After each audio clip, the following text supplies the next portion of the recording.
Hey everyone, welcome back to another quick and practical tutorial.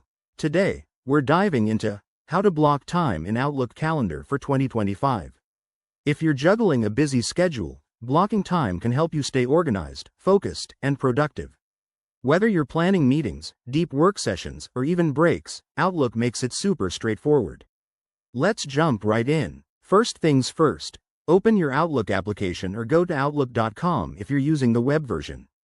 Once you're in, navigate to the Calendar tab. It's usually on the left sidebar. This is your command center for all things scheduling. Now, to block time, click on the New Event button. You'll see a pop-up window where you can start customizing.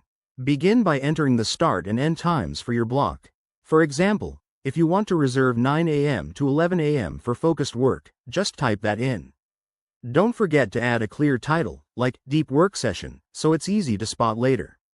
Next, add some details in the description field. This is where you can note what you'll be doing. Maybe, prepare Q1 report, or exercise routine. If this is a recurring event, like a weekly team check-in, hit the Make this a recurring event option and set the frequency. Outlook even lets you categorize your blocks with colors, so assign one to make your calendar visually appealing and easier to manage. Once everything looks good, hit Save, or Save and Close.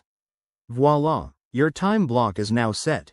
But here's a pro tip for 2025. Use the Reminders feature to get notifications, and integrate with other apps like Teams or OneDrive for seamless workflow.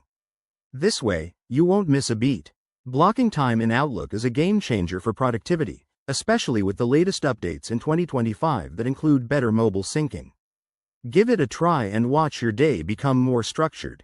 If you found this helpful, hit that like button, subscribe for more tips, and drop a comment below if you have questions. Thanks for watching, and I'll see you in the next video.